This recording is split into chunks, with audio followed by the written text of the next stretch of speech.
حي على الفلاح.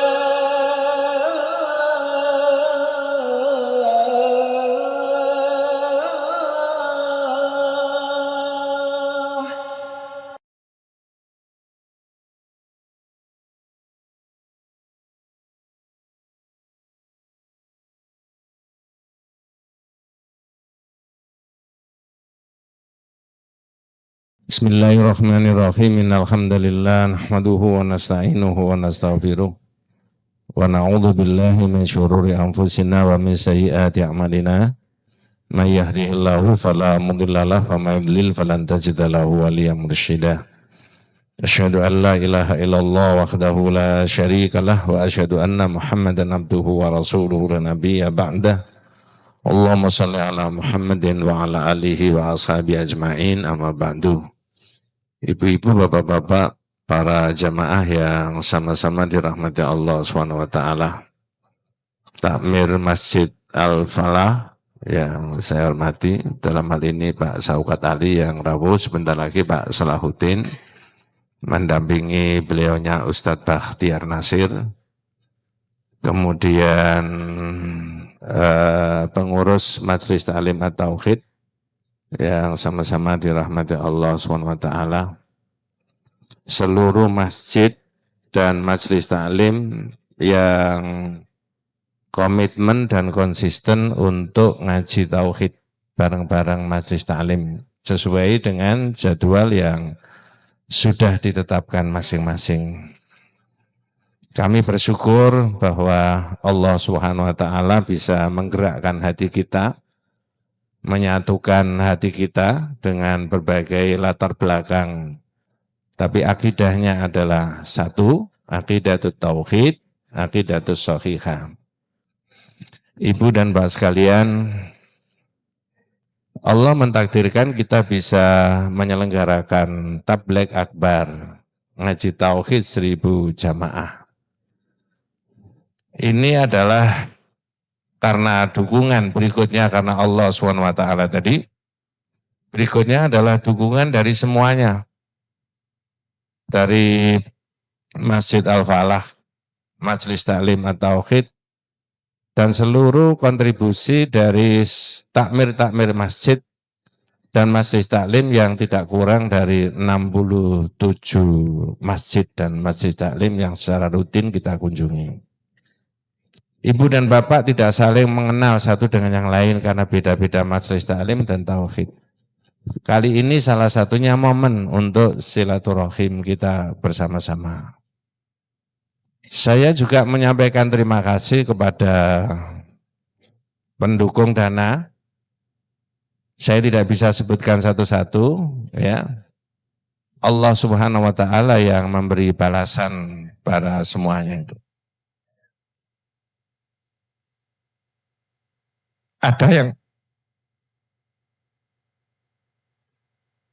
Ada yang terenyuh menyampaikan ke saya.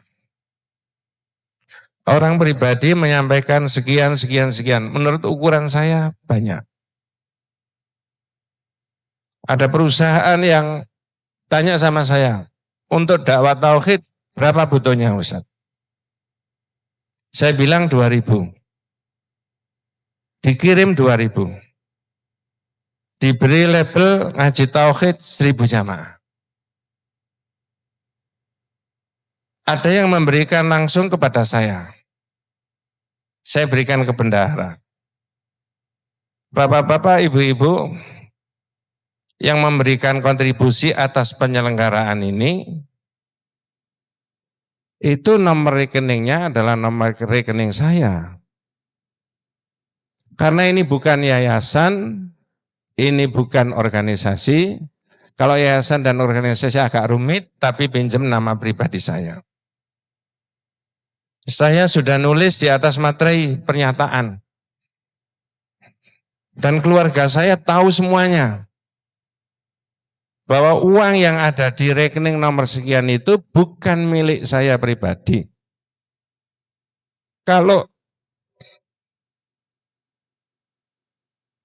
sewaktu-waktu saya wafat, Saya meninggal, keluarga saya tidak berhak atas uang itu sepeser pun. Dan itu jamaah supaya tahu juga semuanya. Mestinya orang Islam itu begitu. Makanya ini saya tandaskan, barangkali sebelum ada pertanyaan saya sampaikan bahwa itu dipinjam saja tidak, dipinjam aja tidak. Ya, karena itu amanah. Tugas kita, saya dan semua pengurus, ibu-ibu terutama, tidak lain dan tidak bukan hanya supaya akidahnya umat ini benar. Pedomannya ada. Nanti diterangkan di materi, karena saya sekarang ini tidak menyampaikan materi. Nanti materi bersama beliaunya Ustadz Bakhtiar Nasir. Nah, aktivitasnya apa?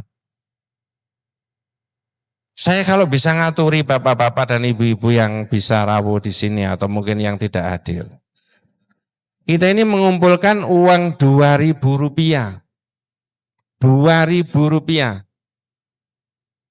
setiap bulan. Karena menurut perhitungan kami, uang Rp2.000 itu andai kata diinfakkan, mudah-mudahan kita diberi rezeki sama Allah, tidak mengganggu sirkulasi ekonomi yang ada di rumah tangga. Karena cuma 2.000. Tapi kali berapa jamaah di satu masjid? Kali berapa jamaah yang saya sebutkan tadi? Mereka store sendiri ke rekening. Itu kita kembalikan, kita berikan santunan secara periodik. Mohon maaf mungkin ada yang belum kebagian, ada yang sudah. Dan tiap Ramadan juga kita berikan santunan, ya, sampai nilainya 40 juta, 50 juta, karena begitu. Seadanya uang itu. Saya bilang ke pengurus, habiskan, karena ini bukan uang pribadi, miliknya umat.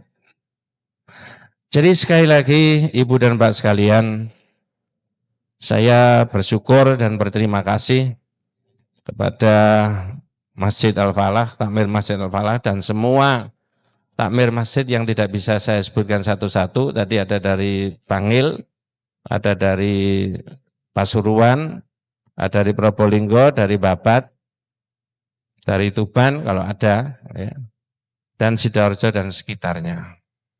Niatkan bahwa kita ini untuk Allah Subhanahu wa Ta'ala, bukan untuk yang lain-lain.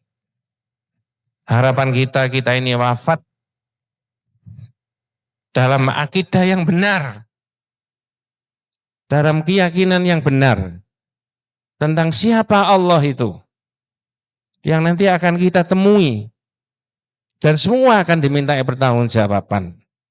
Inilah maka dakwah tauhid itu harus, naudzubillah, bukan karena saya, banyak orang lebih alim dari saya, tapi itu tolong digemakan untuk kepentingan kejayaan umat. Maka kita ambil tema menggali nilai-nilai tauhid sebagai sumber inspirasi kebangkitan umat. Banyak referensi yang bisa diterangkan, tapi tidak mungkin kemudian satu persatu nanti kita bahas. Ya, saya rasa itu selama ini. Selamat datang Pak, ya, Salahuddin, Takmir Masjid Al-Falah. Mudah-mudahan Allah Subhanahu wa Ta'ala membimbing kita semuanya, ya. Wabillahi taufiq wa hidayah. Assalamualaikum warahmatullahi wabarakatuh. Waalaikumsalam warahmatullahi wabarakatuh. Jazakumullahu wa ahsanal jaza kami sampaikan kepada Ustadz Najih Ihsan hafizahullahu ta'ala. Masya Allah, sambutan dan tentunya renungan yang sangat begitu luar biasa disampaikan berkaitan dengan hakikat daripada MTA Tauhid itu sendiri.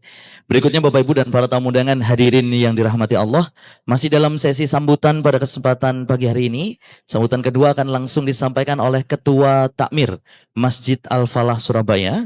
Kepada yang terhormat Bapak Salahuddin Hanafi, falyatafaddal masykura ma'jura.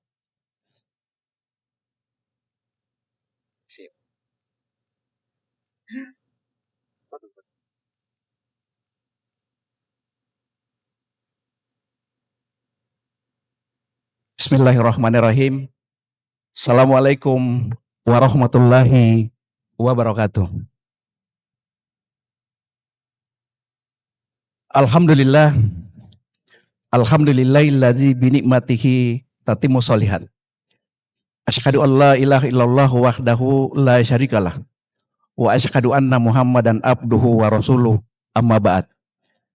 Yang kami hormati guru saya, guru kita semua, Ustadz Detrandes Haji Naji Ihsan. Yang kami hormati Ustadz Dr.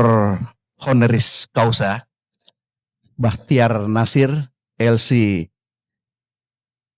MA, yang alhamdulillah beliau juga sudah hadir perjalanan dari Hotel Bumi Surabaya menuju Masjid Al-Falah Surabaya.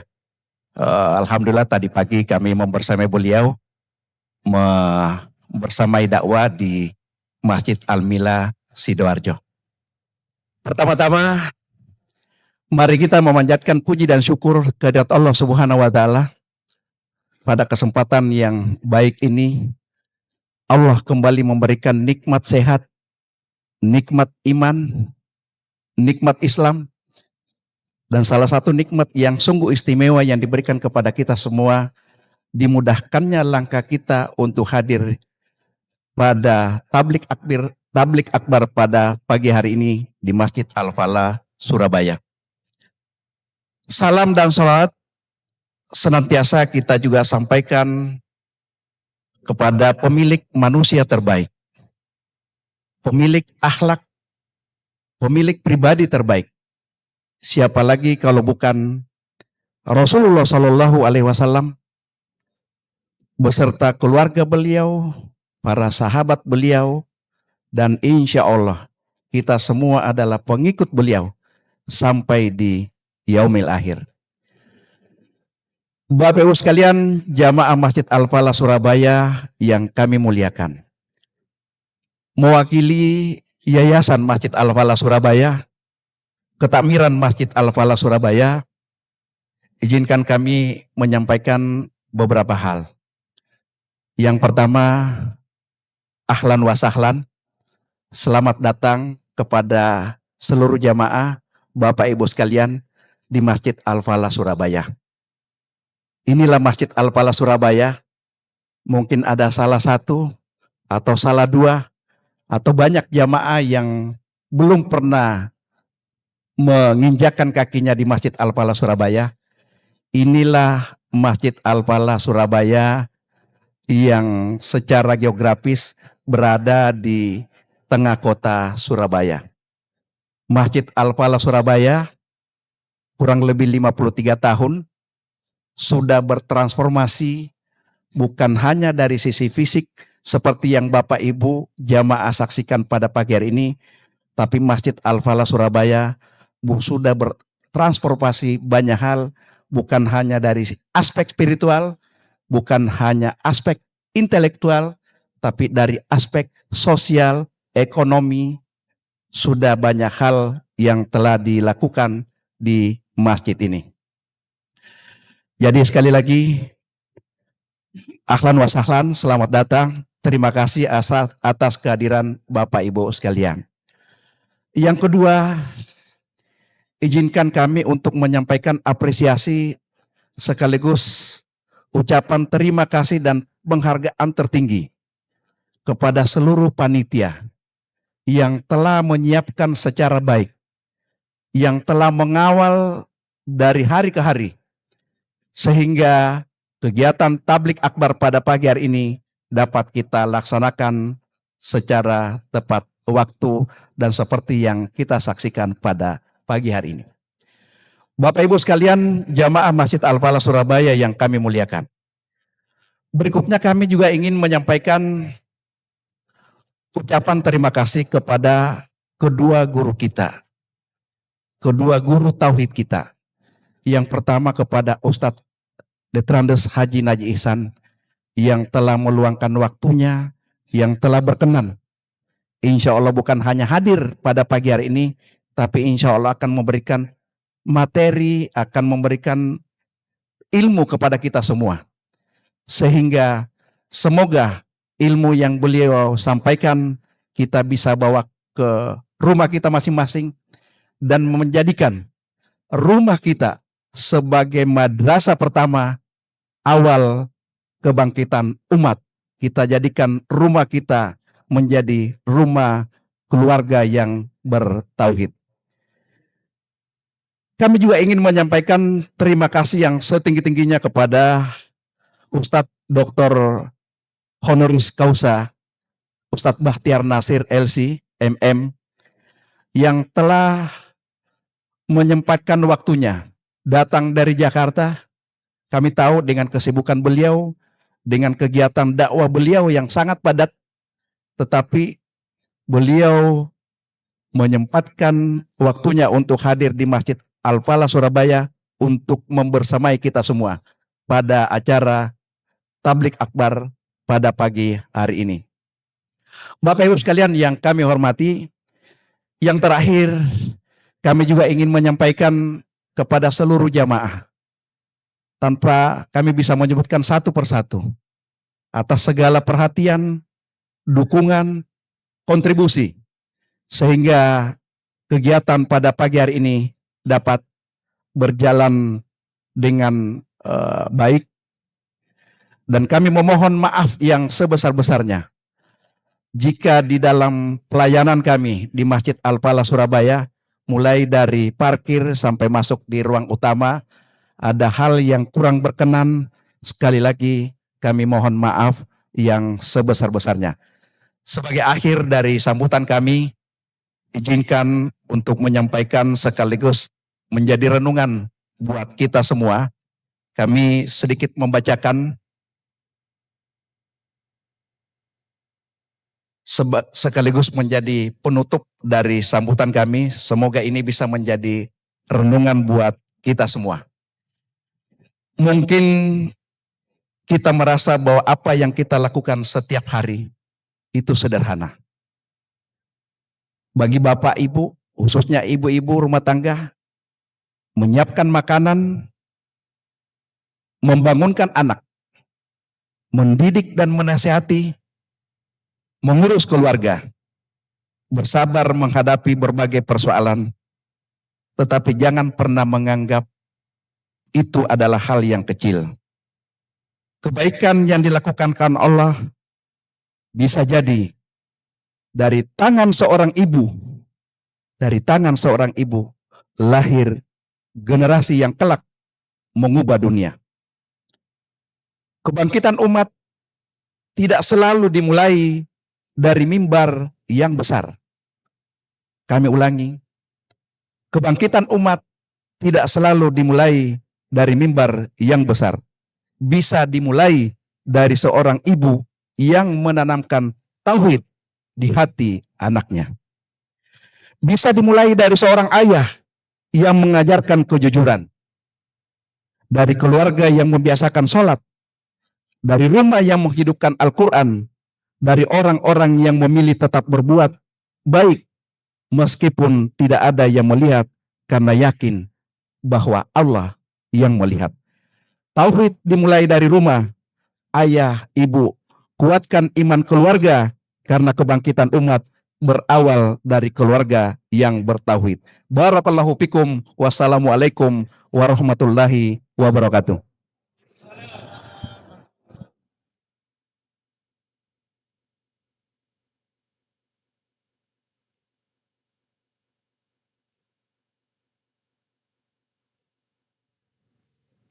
Jazakumullahu khairan katsira, kami sampaikan kepada Bapak Haji Salahuddin Hanafi hafizahullah taala atas sambutan yang telah disampaikan dengan begitu luar biasa, menjadi pengingat dan nasihat terbaik untuk kita semuanya. Bapak Ibu dan para tamu undangan, hadirin yang dirahmati Allah, tibalah kita memasuki rangkaian acara inti kita pada kesempatan pagi hari ini, yaitu ngaji tauhid 1000 jamaah, yang insya Allah untuk materi 1 akan langsung disampaikan oleh pengasuh dari MTA Tauhid kepada yang terhormat Ustadz Najih Ihsan hafizahullah ta'ala. Falyatafaddal mashkur.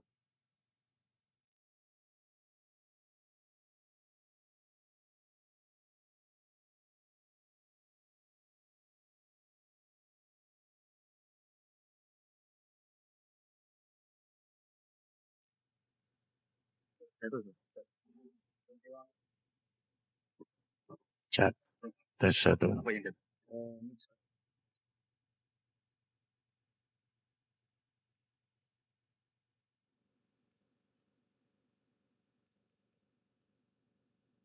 Assalamualaikum warahmatullahi wabarakatuh. Bismillahirrahmanirrahim. Alhamdulillah nahmaduhu wa nasta'inuhu wa nastaghfiruh wa na'udzu billahi min syururi anfusina wa min sayyiati a'malina. May yahdihillahu fala mudilla lahu wa may yudlil falan tajida lahu waliyyan mursyida. Asyhadu an la ilaha illallah wahdahu la syarikalah wa asyhadu anna Muhammadan abduhu wa rasuluhu la nabiyya ba'dah. Allahumma shalli ala Muhammad wa ala ali Muhammad kama shallaita ala Ibrahim wa ala ali Ibrahim wa barik ala Muhammad wa ala ali Muhammad kama barakta ala Ibrahim wa ala ali Ibrahim fil alamin innaka Hamidum Majid. Amma ba'du. Ibu-ibu, bapak-bapak, adik-adik, para jamaah yang dirahmati Allah SWT, para takmir masjid, wabil khusus Masjid Al-Falah Surabaya, Ustadz Dr. Honoris Causa Bakhtiar Nasir yang masih dalam perjalanan, yang sama-sama dirahmati Allah SWT. Saya mengajak kepada kita semuanya untuk memahami tauhid dengan tepat dan benar. Bagaimana memahami tauhid dengan tepat dan benar? Kalau ada orang yang tidak beragama Islam, masuk Islam disuruh syahadat dulu. Bagi kita yang sudah bersyahadat, maka ada kewajiban untuk mengurai makna dari syahadat itu. Kita semuanya sudah hafal fa'lam annahu la ilaha illallah, itu maknanya al-ilmu fal-ilmu bimaknaha wajibun wa muqaddamun ala sairi arkanil Islam. Memberi makna terhadap dua kalimat syahadat itu hukumnya wajib dan harus didahulukan di atas seluruh rukun Islam. Saya ulangi. Memberikan makna terhadap dua kalimat syahadat tadi hukumnya wajib dan harus didahulukan di atas seluruh rukun Islam. Dari mana kita bisa mengetahui?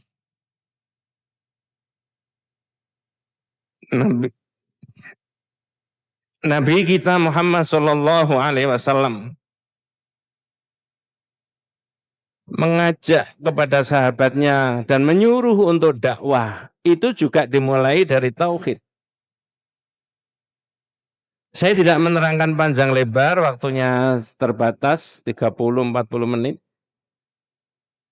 Tapi intinya Nabi dawuh falyakun awwalu ma tad'uuhum ilahi syahadatu alla ilaha illallah. Pertama kali yang kamu ajarkan kepada umat dan masyarakat adalah syahadat. Di hadis itu panjang, baru berikutnya sholat. Baru berikutnya adalah penataan ekonomi. Fa'inhum ata'uka lidzalika fa'alimhum annallaha aftarda alaihim sadaqatan tu'khadhu min aghniyaihim wa turaddu ala fuqaraihim. Mu'ad, kata Rasulullah, saya potong-potong hadisnya. Kalau mereka itu sudah mengerti tentang akidah yang benar, ajarkan sholat. Yang ketiga tadi saya sebut, ajarkan di dalam Islam itu ada pengaturan ekonomi. Dalam hari ini adalah sedekah, infak diambil dari orang yang berpunya, diberikan kepada orang yang tidak berpunya.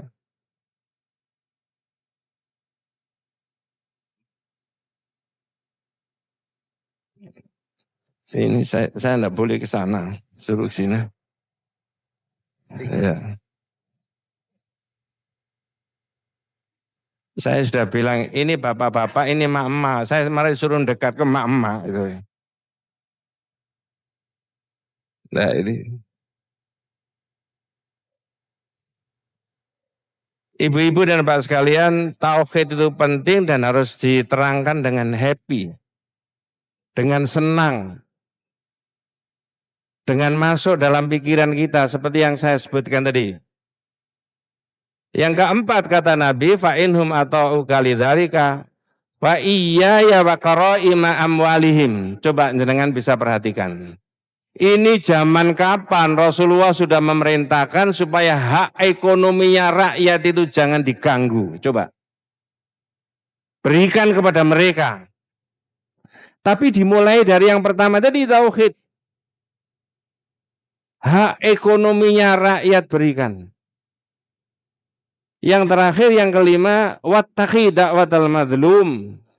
Mu'ad, kata Nabi, hati-hati terhadap doanya orang yang kamu perlakukan tidak adil, artinya kezaliman. Kenapa? Fa innahu laisa bainaha wa bainallahi hijabun. Doanya orang yang diperlakukan tidak adil, dizalimi itu tadi, antara dia dengan Allah tidak ada sekat, tidak ada batas dikabulkan. Cuma, nah ini saya masuki tauhidnya. Di masyarakat itu ada pikiran yang yang salah. Seorang A ini orang baik, orang soleh, orang salihah seperti kita semuanya. Tapi orang baik ini difitnah. Orang baik ini dipersekusi. Orang baik ini nggak ada masalah, dimasalahkan. Tiba-tiba yang memasalahkan, yang memfitnah itu dapat musibah. Itu pendapatnya masyarakat, seorang B yang memfitnah itu kualat, di tauhid tidak ada. Ini mungkin ibu-ibu biasa ngomong gitu ya. Iya. Itu ngaji tauhidnya sudah berapa tahun? Bener itu. Ya. Saya punya argumentasi, Pak. Tapi mohon maaf di YouTube sampai orang yang standar pendidikannya, strata pendidikannya S3 itu masih ngomong kualat. Tidak ada di tauhid. Loh tapi kenyataannya iya Pak, dia dapat musibah, bencana berturut-turut. Allah yang membalas. Bukan dia. Dia nggak punya kemampuan membalas seorang tadi. Maka tadi doanya orang yang diperlakukan dengan tidak adil, dizalimi antara dia sama Allah tidak ada batas. Jadi Allah yang balas. Nah, jadi kita semuanya diingatkan oleh Nabi kita Muhammad SAW. Secara fisik, zahir kita tidak menangi Nabi, tapi dawuh-dawuhnya Nabi sampai di kita di 2026 ini. Terutama hal-hal yang berkaitan dengan aqidatut tauhid. Ibu dan bapak sekalian, deretan para nabi dan para rasul yang diperintah oleh Allah Subhanahu wa taala, misinya itu 3. Berapa, Bu? Nah, ini sambil ngecek ngantuk apa enggak gitu loh. 1. Taskhihul aqidati fillahi ta'ala. Meluruskan akidah yang salah, yang bengkok, yang keliru. Bapak-bapak, mohon maaf, rusaknya akidah itu bukan hanya di tataran orang yang mohon maaf strata pendidikannya rendah. Kalau orang strata pendidikannya sampai pada S3 sekalipun, profesor sekalipun dengan segala hormat saya Pak Profesor. Kalau tidak dimasuki akidah yang benar, maka dia bisa keliru akidahnya. Bisa keliru. Saya tidak bermaksud mengolok-olok. Boleh nggak saya beri contoh? Kalau tidak boleh tak lanjut aja. Ada orang yang strata pendidikannya sudah S3. Tapi meyakini bahwa seorang A ini bisa punya kun fayakun. Coba.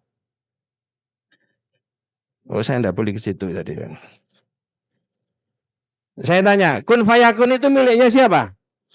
Itu diyakini orang itu bisa memainkan kun fayakun seenaknya. Ini contohnya. Karena tidak dimasuki dengan akidah yang benar itu tadi. Maka menurut saya, mudah-mudahan kita ini dapat hidayah dari Allah Subhanahu wa taala. Benar, Pak. Saya ini mendambakan tidak 1 tahun sekali, Pak Ustadz Salahuddin. Bisa entah berapa bulan sekali. Kumpulkan semua jamaah ini ngaji tauhid bareng di sini. Setuju Pak? Setuju Bu? Tapi ini menyiapkan begini aja rapat 5 kali kok.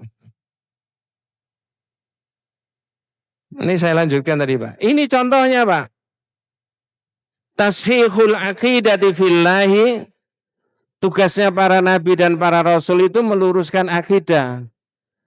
Jenengan sudah pegang kitabnya semuanya. 67, 68 masjid taklim dan masjid. Termasuk Masjid Al-Falah ini. Bab per bab, satu persatu sudah dipelajari. Itu ingin membimbing diri kita ke akidah yang benar. Seperti yang diamanahkan Allah kepada Rasulullah SAW itu. Kalau saya bertanya, jenengan pasti bisa menjawab, apa benar syirik itu dosa paling besar? Jawabannya, kenapa? Karena menyekutukan, dibalik sekarang. Kenapa menyekutukan Allah itu dosa paling besar? Karena syirik. Bulat. Nah ini betul Pak. Orang syirik itu haknya Allah dirusak. Hak untuk diibadahi satu-satunya itu tadi. Kalau orang mencuri, yang dicuri itu duitnya manusia. Proyek ini, proyek itu, APBD, APBN dan sebagainya. APBNP plus, MBG dan sebagainya. Ini bukan rahasia Pak, ya kan? Ya, saya tidak mengelolot tapi mengingatkan. Tapi kalau syirik itu langsung haknya Allah, bukan haknya manusia. Itulah maka saya matur panjenengan, tugasnya para nabi dan rasul tadi, deretan para nabi dan rasul, mulai yang pertama sampai yang terakhir, tashihul aqidati fillahi ta'ala. Yang kedua, tashihus sillah bainal abdihi wa rabbihi. Meluruskan caranya ibadah antara manusia dengan Tuhan. Kenapa subuh 2 rakaat kalau agama kita? Maghrib 3 rakaat. 2 rakaat dibaca pertama itu adalah pakai jahar, yang kedua sir. Itu semuanya mengikuti yang diajarkan oleh Nabi. Itu bahasa kitabnya adalah tashihus sillah bainal abdi wa rabbihi. Dan yang ketiga, tugasnya para nabi, ad-da'wah ila ikhlasiddin lillah. Menjalankan agama itu harus dengan ikhlas kepada Allah. Ibu dan bapak sekalian, kira-kira yang hadir ini lebih dari 2.000, mudah-mudahan kita dan keluarga kita diberi rahmat sama Allah SWT. Sekarang coba saya tanya kepada kita semuanya, apakah kita sebagai orang Islam itu, andai kata umat Islam itu diberi kekuasaan oleh Allah, apakah kita sudah siap? Yang ini enggak siap, yang ini. Nah ini ada tauhidnya loh ya. Apakah andai kata umat Islam itu diberi kekuasaan, apakah sudah siap? Ini bukan politik Pak, ada dalilnya. Lalu kalau andai kata umat Islam itu menggenggam kekuasaan, dipakai apa oleh umat Islam menggenggam kekuasaan itu?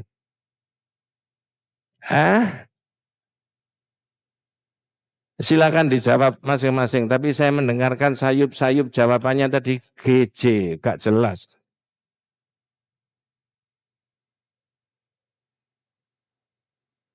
Dua, saya tanya yang kedua. Apakah andai kata agama Islam ini dikuatkan oleh Allah, tidak ada orang kemudian fobi terhadap Islam, apakah kita juga senang? Jawabannya, ini enggak ngerti fobia Islam itu apa, enggak paham ya. Makanya enggak dijawab. Apakah andai kata umat agama kita ini dikuatkan oleh Allah, kita ini senang dan kita ini bangga sebagai pemeluk-pemeluk agama Islam, dengan tidak menafikan saudara-saudara kita yang tidak beragama Islam? Tiga yang saya tanyakan, ya. Apakah andai kata rasa takut yang dialami oleh umat diganti oleh Allah dengan rasa aman, itu kita juga senang? Jawabannya, iya. Saya bantu menjawab. Nah, sekarang saya tanya, ibu-ibu, bapak-bapak sekalian, apakah janjinya Allah itu pasti terpenuhi? Pasti? Yakin? Yakin biasa atau yakin pol? Loh ini benar Pak? Ya. Kalau jenengan yakin tentang janjinya Allah, wa'adallahu alladhina amanu wa amilus solihat. Allah berjanji kepada orang mukmin dan beramal soleh. Jenengan dan kita. Apa janjinya? 3 tadi yang saya sebutkan. Ini kalau manusia yang berjanji ada kalanya janji-janji tinggal janji. Tapi kalau Allah pasti.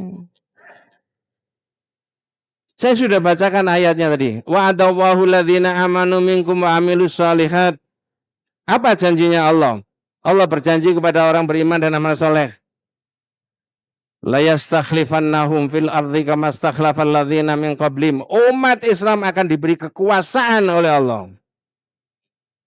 Yang kedua, agama Islam itu akan dikuatkan oleh Allah. Yang ketiga, rasa takut akan diganti oleh Allah dengan rasa aman. Ayatnya tidak saya baca.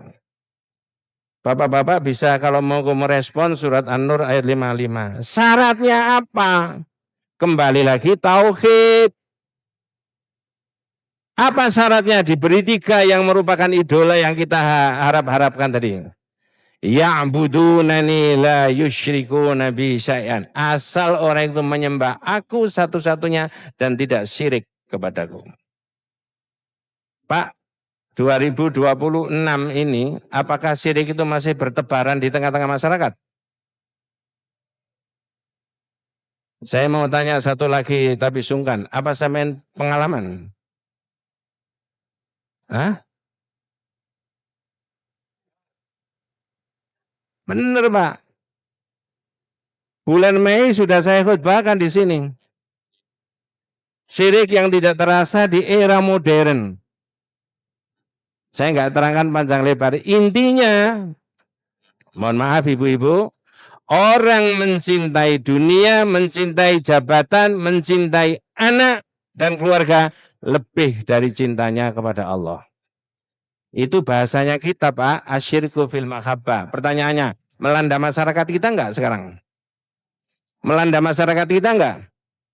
Setuju enggak statement saya ini? Ini pumpung ngaji santai. Setuju yang mana? Belum apa-apa setuju dulu. Statement saya itu rusaknya tatanan masyarakat, bangsa dan negara karena syirik kepada Allah Subhanahu wa taala. Betul Pak? Iya tapi jangan emosi, biasa aja. Ini serius Bu. Maka ulama-ulama tauhid memesankan kepada kita semuanya, kepada panjenengan. Ya, wa a'zamu ma amarallahu bihi huwa at-tauhid. Sebesar-besar yang diperintah Allah adalah tauhid. Wa a'zamu ma nahallahu anhu asyirik. Dan sebesar-besar yang dilarang oleh Allah adalah perbuatan syirik. Betul Pak? Nah, di situ. Ya. Mudah-mudahan besok putra-putrinya panjenengan, anak cucu kita dijadikan Allah sebagai ulama tauhid, Pak. Ya. Naudzubillah min dzalik, bukan karena saya tapi memang gemah orang mau ngaji tauhid ini sekian banyaknya. Ya. Ini kalau tidak dikehendaki Allah, tidak dapat pertolongan Allah, rasanya tidak mungkin bisa demikian banyaknya. Ya. Sudah jam 9. Diteruskan. Ini masih separuh loh ya. Nanti kalau saya teruskan, kenapa jauh-jauh mendatangkan Ustadz Bakhtiar Nasir dari Jakarta? Kalau nggak diberi kesempatan lebih banyak dari saya. Jangan kan jam belenger lihat saya kan. Ya. Ibu saya selipkan sedikit rusaknya tatanan dan akidah umat dan masyarakat. Ini ada yang buka HP. Oh ya ada dia. Belum saya lanjutkan omongan saya tadi. Ini ada yang buka HP tapi nyatet. Maksud saya begitu ya.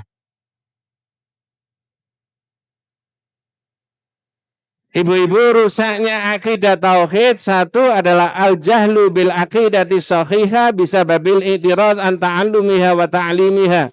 Rusaknya akidah umat dan masyarakat itu karena orang yang awam, yang bodoh itu tidak mau belajar.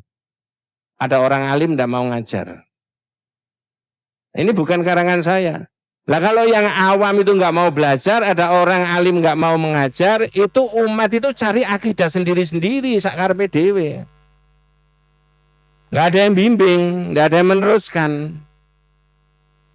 Makanya di awal tadi saya katakan fal ilmu bimaknaha wajibun wa muqaddamun ala sairi arkanil Islam.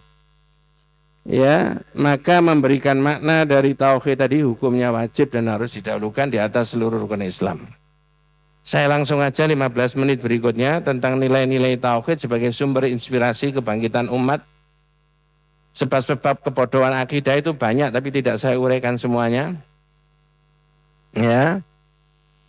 Sekarang kita membahas mengenai nilai-nilai tauhid yang ada di beberapa teks kitab-kitab tauhid tadi.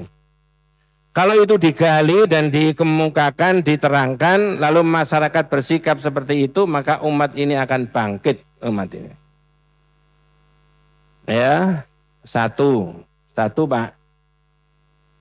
Nilai-nilai tauhid sebagai sumber inspirasi kebangkitan umat Islam, jika umat Islam itu terbuka. Jenengan dan saya sebagai umatnya Nabi Muhammad diajari oleh agama kita terbuka. Terbuka apa? Menerima kebaikan dan kebenaran dari siapapun. Saya beri contoh. Saya datang ke Masjid Al-Falah ini sejak mulai tahun 1974-75. Sudah di sini. Waktu itu saya masih mahasiswa. Masih semangat-semangatnya begitu. Masih muda. Masih gagah. Ya. Andai kata ini lalu kemudian mohon maaf, takmirnya menutup diri dari kemungkinan apa perubahan perkembangan di masyarakat, tidak mau mengikuti, maka siap-siap masjid ini akan ditinggal umat. Betul Pak ya? Nah ini tidak. Maka tema tauhid, umat ini mau bangkit, umat ini mau bergerak, umat ini mau memimpin, silakan mendengarkan prinsip-prinsip, ide-ide, gagasan-gagasan yang terbaik. Mengikuti itu.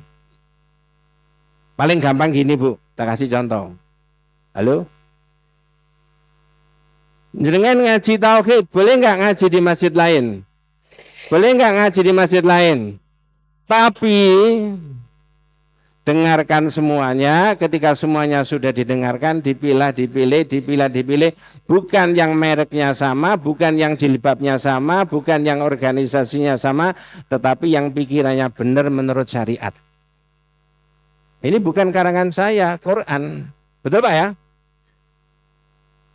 Walladzina istanabu taghuta ayya'buduha wa anabu ila Allah lahumul busyra. Orang yang menjauhi taghut dan hanya kembali kepada Allah, mereka akan dapat kabar gembira. Siapa mereka itu? Alladzina yastami'una al-qawla fayattabi'una ahsana. Orang yang mendengarkan sana, dengarkan sana, lalu mengikuti yang terbaik. Apa tadi Pak? Mendengarkan kemudian mengikuti yang. Kalau agama mengikuti yang terbaik adalah sesuai dengan dilalah yang diajarkan. Ya.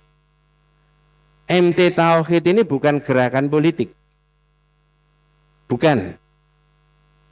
Ini gerakan yang ada di Sidoarjo, Sepanjang dan sekitarnya. Ya, arealnya di situ. Tapi gemanya sampai kemana-mana. Seperti yang kita lihat sekarang ini. Nah, tadi saya sebutkan.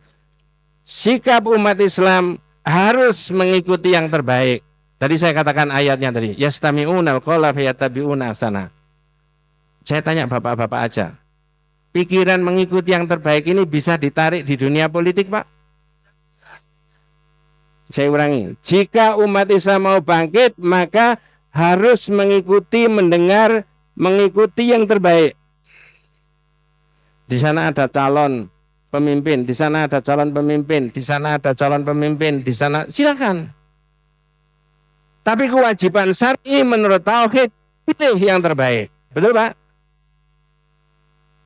Betulnya biasa aja Pak. Betul loh? Kalau tidak, itu ada tanggung jawab syar'i besok di hadapan Allah. Yang terbaik tentu saja kriterianya, kemampuannya, pendidikannya, asal-usulnya, visi misinya, ya, dan sebagainya, lingkungannya, track recordnya, dan sebagainya. Itu yang terbaik.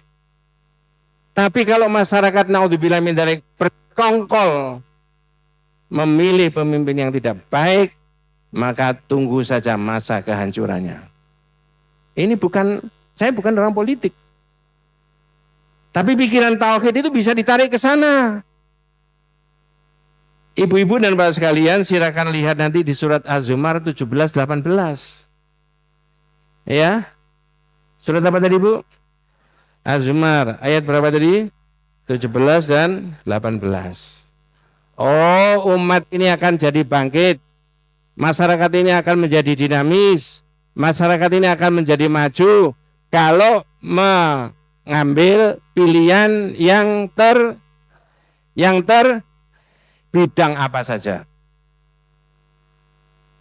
Bidang sosial, bidang ekonomi, budaya. Jangan beli jilbab ini cantik-cantik semuanya ini, milih yang terbaik enggak?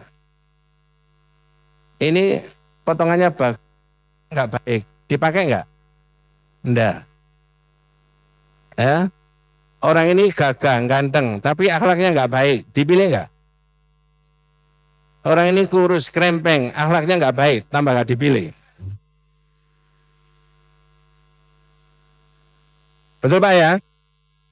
Enggak ada hubungannya dengan politik Pak. 2. Umat ini akan bangkit dan jaya, akan memimpin kembali. Yang saya tulis nilai tauhid sebagai sumber inspirasi kebangkitan umat terletak pada pemahaman umat Islam bahwa agama Islam itu bukan agama langit saja. Saya tanya Bapak-bapak, orang rajin sholat, rajin puasa, rajin zikir, rajin ngaji, tapi nggak peduli kepada orang. Ini orang baik nggak? Mas, Islam itu cuma syahadat saja, cuma sholat saja, ngaji saja, nggak usah peduli sama lingkungan. Boleh begitu Pak? Nah, ya. Maka banyak saudara-saudara kita umat Islam yang punya pemikiran bahwa Islam itu bukan hanya agama langit saja, termasuk agama yang kaitannya dengan sosial kemasyarakatan, lalu umat itu, masyarakat itu, yayasan itu, organisasi itu menjadi maju. Karena didasarkan pada tauhid. Ibu-ibu, nuwun sewu, jenengan sudah pernah baca kitab Al-Firqatun Najiyah wa Thaifah Al-Mansurah? Belum. Wis bendino tiga ngaji kok. Ini enggak dilihat judulnya soalnya. Di kitab itu Pak diterangkan, Nabi itu meletakkan dasar yang benar dalam membina dan memimpin umat itu. Apa yang diletakkan oleh Rasulullah dasar yang utama yang pertama? Tauhid. Bahasanya kitab itu al-marhalatut tauhid. Jadi yang diletakkan dulu adalah aqidatut tauhid. Baru yang kedua marhalatul ukhuwah, persaudaraan.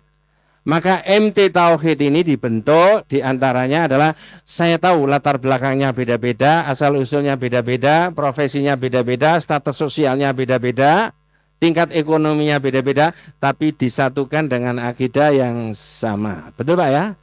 Nah, coba bisa dilacak di YouTube saya. Saya tidak pernah kata-kata saya naudzubillah min dzalik pernah ada diskriminasi, enggak pernah.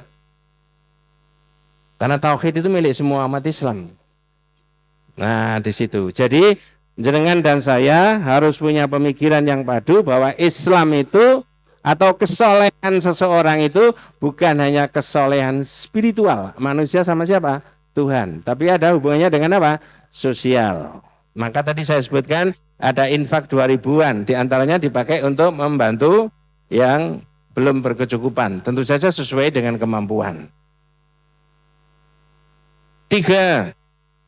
Umat ini menjadi bangkit, menggali nilai tauhid sebagai sumber inspirasi kebangkitan umat Islam terletak pada, ini saya tanya sekian banyaknya ini. Ini kalau jenengan pikirannya sama dengan ini, insya Allah satu poin di antara kita sudah selesai. Halo? Saya tanya, yang ketiga. Salah satu pemikiran bahwa umat ini akan bangkit, menggali dari nilai-nilai tauhid adalah kalau umat ini bersedia bersatu. Bersedia Pak? Sekali lagi Bu, ini bukan politik tapi saya menghargai. Ada tokoh nasional, tokoh agama itu punya pikiran begini Pak. Tidak tahu jangan setuju apa tidak. Belum diomongkan, jangan bilang setuju dulu. Ada tokoh agama levelnya nasional ngomong begini.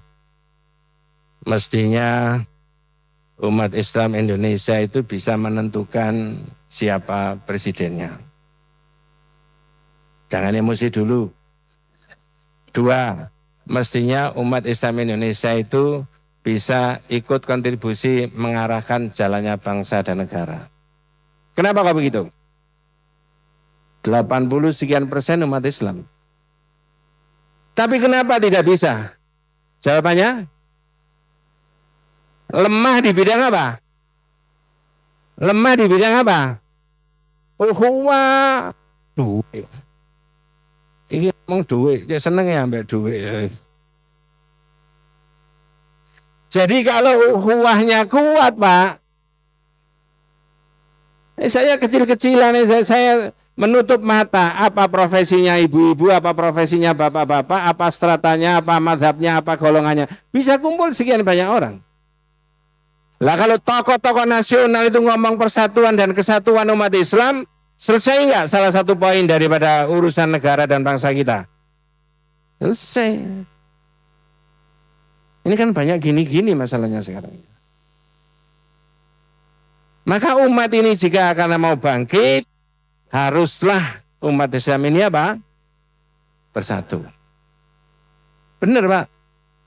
Seringkali saya sebut di Indonesia ini ada organisasi besar.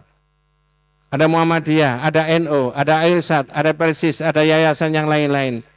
Itu saudara kita apa bukan? Saudara. Kenapa tidak menganggap sesama saudara umat Islam sebagai saudara? Nah, itu Nabi meletakkan dasar itu di situ, ukhuwah. Bahkan kalau jenengan mempelajari sirah an-nabawiyah, Nabi memimpin umat di Madinah, berapa tahun Pak? Bu, Nabi memimpin umat di Madinah itu berapa tahun? 10, 2 periode. Nah, itu kalau dihitung mekanisme ketatanegaraan negara kita supaya gampang ngomongnya gitu loh. Sukses ya Nabi memimpin umat. Orang yang tidak Islam itu mengacungi jempol enggak tentang sistem kepemimpinannya Rasulullah? Kenapa? Rasulullah menyatukan umat, bukan dipecah-pecah Pak. Bahkan yang muslim dengan yang bukan muslim juga disatukan dalam teritorial kewilayahan negara Madinah saat itu. Kenapa tidak pemimpin-pemimpin sekarang begitu? Walaupun ada orang-orang yang bukan Islam mungkin tidak senang kalau umat Islam ini bersatu.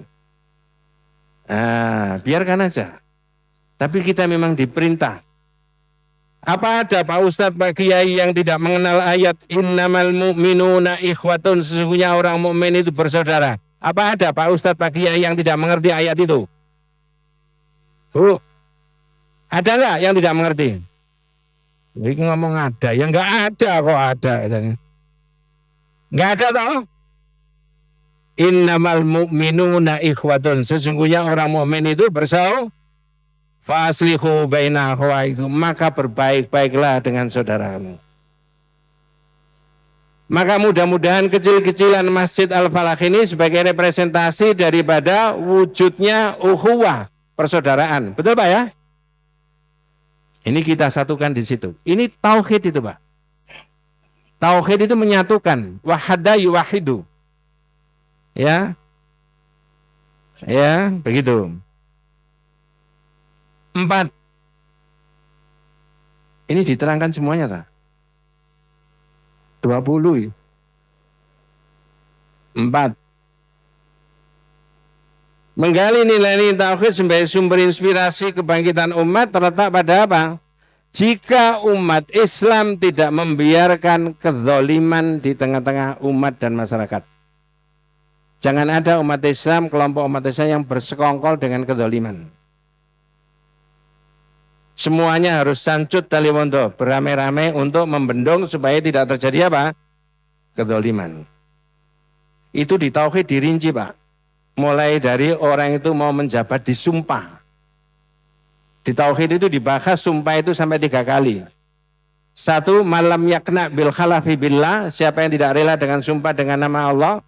Yang kedua, kathratul khalaf, banyak sumpah. Yang ketiga, al-aqsamu alallah, sumpah mendahului kehendaknya Allah. Nah, kalau sudah disumpah, tentunya harus mentaati ini, maka jangan melakukan kezaliman dalam bidang ekonomi, sosial, politik, budaya, dan sebagainya. Dan umat Islam harus berani mengatakan tidak terhadap apa? Kezaliman. Kalau jenengan tidak mampu beramar ma'ruf nahi mungkar secara pribadi, maka berkelompoklah mengikuti gerakan-gerakan yang mengikuti apa? Gerakan amar ma'ruf nahi mungkar. Terakhir, menggali nilai-nilai tauhid sebagai sumber inspirasi kebangkitan umat Islam terletak pada umat Islam itu mencintai Allah dan Rasul-Nya apa tidak. Ibu-ibu saya tanya, jenengan dan saya ini mencintai Allah dan Rasul-Nya sepenuh hati enggak? Lebih dari yang lain-lain? Itu cintanya cuma di bibir saja atau sepenuh hati? Apakah cintanya sekonyong-konyong? Enggak boleh. Benar Pak, saya nggak bisa ceritakan panjang lebar. Sebelum saya akhiri, ada kata-kata bagus, kata-kata mutiara. Pak, Bu, kalau ada perahu di atas air, bahaya nggak? Kok angel? Iki rada telat mikire itu. Perahu di atas air, bahaya nggak? Tapi kalau ada air di dalam perahu, nah, laisa minal khatar ayyakuna safinatu 'alal ma'. Tidak bahaya kalau ada perahu di atas air. Walakinnal khatar ayyakunal ma'u fi safinah. Tetapi yang bahaya itu kalau ada air di dalam perahu. Ada terusnya, Pak. Wujudul mu'min fi dunya ghairu muskilah. Adanya orang Islam di dunia itu bukan aneh. Memang dunia itu isinya manusia. Salah satunya umat Islam yang tetapi menjadi aneh dan bahaya, ya, walakinal muskilah antakuna dunya fi qalbil mu'min. Yang bahaya itu jika dunia berada di dalam hatinya umat Islam. Saya ulangi, adanya umat Islam di dunia itu bukan sesuatu yang aneh. Tetapi yang aneh dan bahaya itu jika dunia itu berada di dalam hatinya umat Islam. Insya Allah Bapak-Bapak, Ketua Takmir, Majelis Taklim, dan semua yang memberikan dukungan dana ini tidak seperti itu pikirannya. Sehingga mereka tidak iman, diberikan untuk dakwah. Saya kadang-kadang terenyuh, Ustadz, saya tidak bisa dakwah secara oral menyampaikan. Tapi saya dukung aja. Berapa butuhnya? Cuma saya nggak ngomong ya sebanyak-banyaknya, nggak bilang gitu. Itu serakah namanya. Sesuai dengan apa? Kebutuhan. Mudah-mudahan kita semuanya diberikan rahmat, diberikan barokah oleh Allah SWT. Jayalah agama kita, jayalah umat kita, jayalah negeri kita. Baldatun thayyibatun wa rabbun ghafur. Wassalamualaikum warahmatullahi wabarakatuh. Bismillahirrahmanirrahim. Assalamualaikum warahmatullahi wabarakatuh.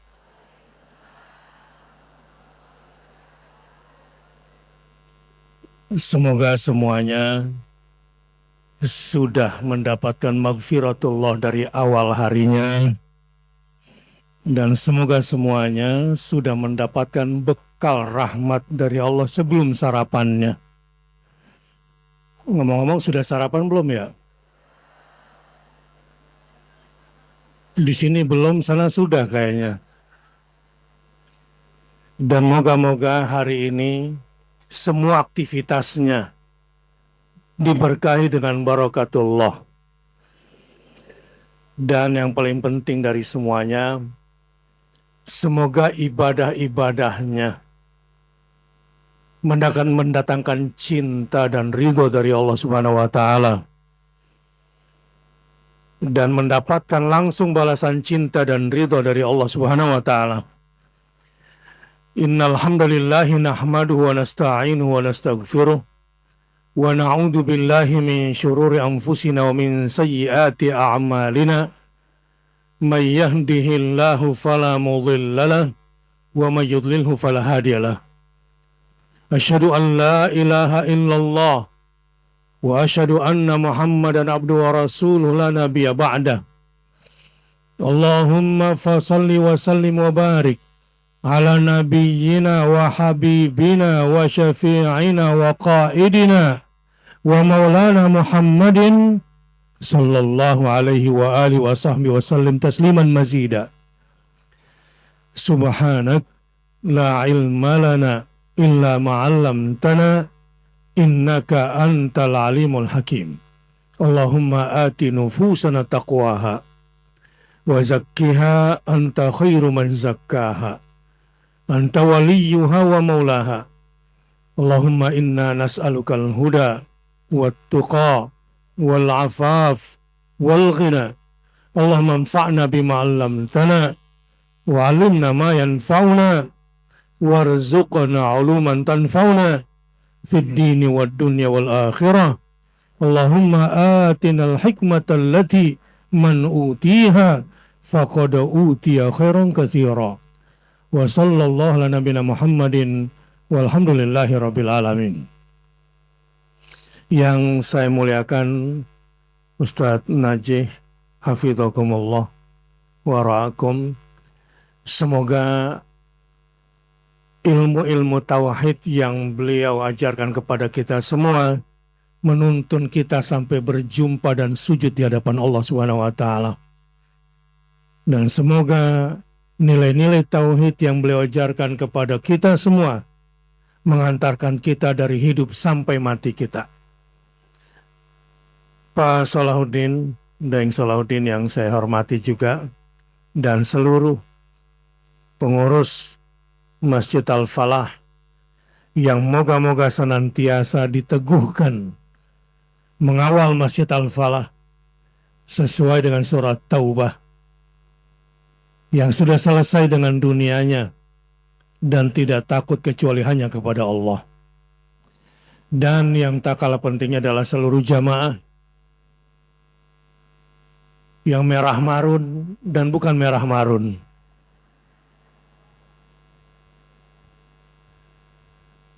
Buat bapak-bapak yang mudah-mudahan menjadi pemimpin dan imam di keluarganya. Allahumma amin. Tema yang saya baca di flyer ini tentang bagaimana menjadikan nilai-nilai tauhid ya sebagai inspirasi kebangkitan umat. Bismillahirrahmanirrahim.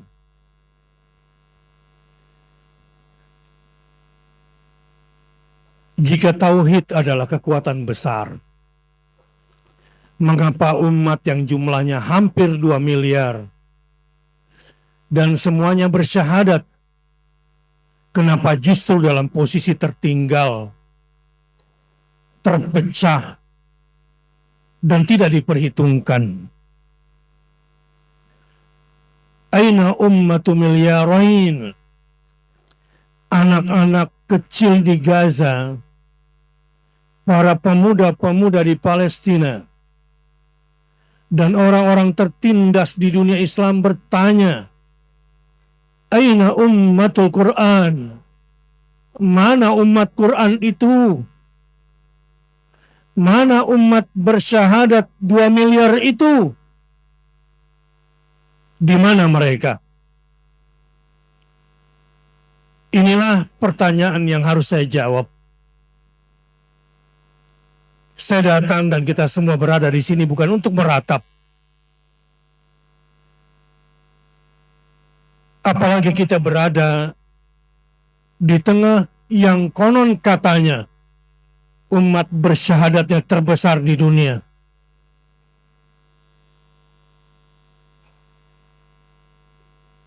Kemunduran umat sebetulnya bukan disebabkan oleh kekurangan jumlah orang yang bertauhid. Umat ini mungkin sudah banyak orang bertauhid dalam tanda kutipnya. Tapi mungkin belum tersentuh sama Ustadz Najih semuanya ini. Dan mungkin umat yang di sininya belum menularkan keluar secara sungguh-sungguh. Kemunduran umat, ketertindasan umat, mungkin bukan karena disebabkan kekurangan jumlah orang yang bertauhid, melainkan karena tauhid berhenti di lisan. Ya, mungkin karena berhenti di lisan, belum menjadi sistem operasi, cara kerja dalam pengambilan keputusan. Umat kita tidak kekurangan orang yang bersyahadat. Bahkan syahadatnya boleh jadi minimal, diperbaharui secara lisan. Berapa kali satu hari? Kalau 5 waktu, syahadatnya 2 kali sehari. Kalau sholat subuh 1 kali. Berapa kali bersyahadat setiap hari? Coba ulang. Sholat subuhnya berapa kali bersyahadat? Sekali. Zuhurnya, asarnya, maghribnya, isyanya, jadi berapa kali bersyahadat setiap hari? 9 kali. Terus apa yang kurang dari umat ini?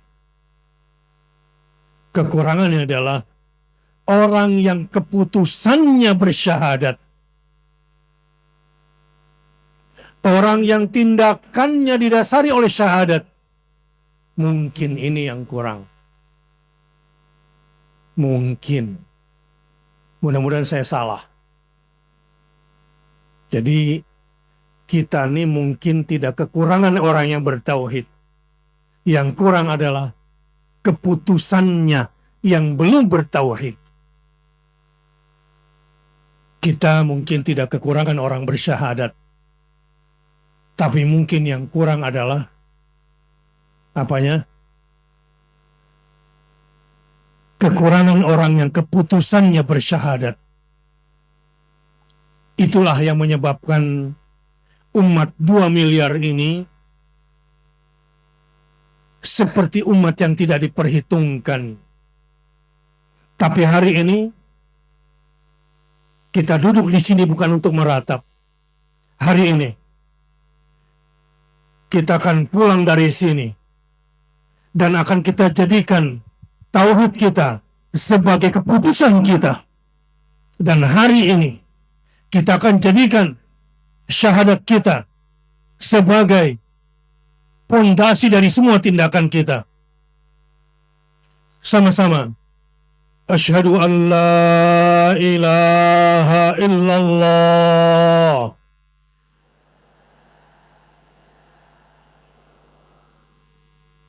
Mungkin masih di tenggorokan ini. Latah karena ada yang dengar gini langsung mengucapkan, tapi belum sampai ke hati. Panggil dulu nama Allah. Katakan, ya Allah. Rasakan dalam hati, ya Allah. Coba bayangkan saudara kita di genocide, dibantai di Gaza. Di Indonesia, anak kita dibantai pakai HP, habis sudah. Anak-anak kita bisa hidup gak tanpa HP? No gadget, no life. Anak-anak kita lebih parah sebetulnya. daripada anak-anak di Gaza. Di Gaza, orang-orang yang menjadikan HP-nya sebagai senjatanya untuk menyebarkan informasi dibantai. 100 lebih wartawan Al Jazeera dibantai. Sehingga 51% informasi tentang Gaza hilang. Bagaimana dengan anak-anak kita?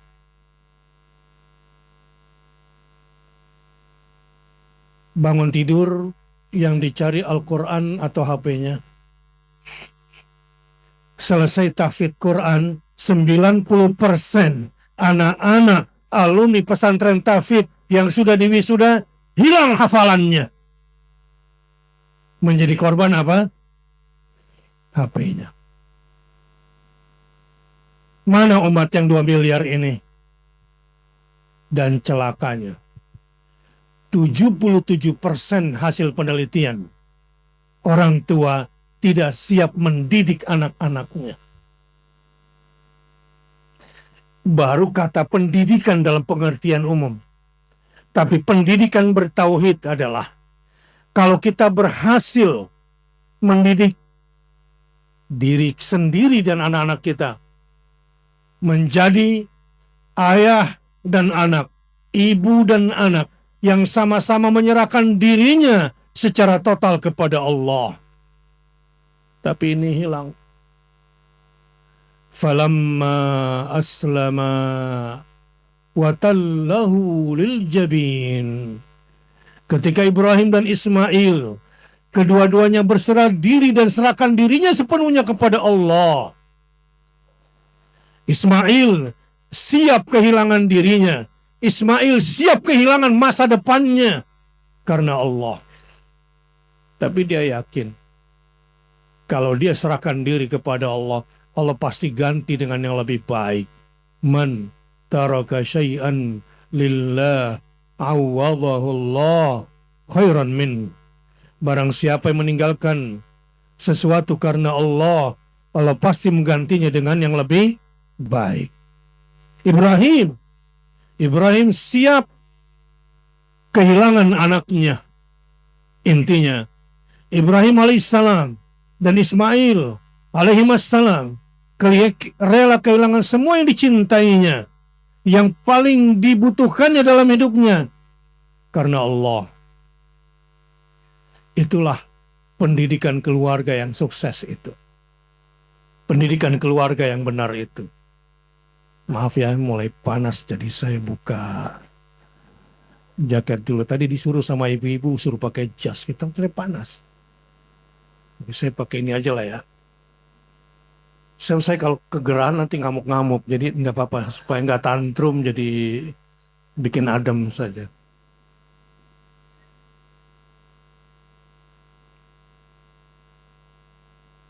Kita mulai dari diri kita sendiri menjadikan tauhid dan syahadat sebagai sistem pengambilan keputusan. Menjadikan syahadat dan tauhid kita sebagai dasar setiap tindakan kita. Di tengah situasi yang mendera kita pada hari ini, Bapak dan Ibu sekalian, saat ini saya beritahukan dunia itu sudah masuk perang dunia ketiga. Tapi perangnya bersifat hybrid. Seperti damai, tapi sebetulnya perang. Perang secara mekanik di Ukraina sedang berlangsung. Perang secara mekanik di Timur Tengah sedang berlangsung. Dan di beberapa belahan negara di dunia sedang berlangsung. Tapi perang narasi, perang propaganda lewat media-media ini, itu sudah banyak yang menjadi korbannya. Terutama korban hoax dan ketergantungan kepada media sosial.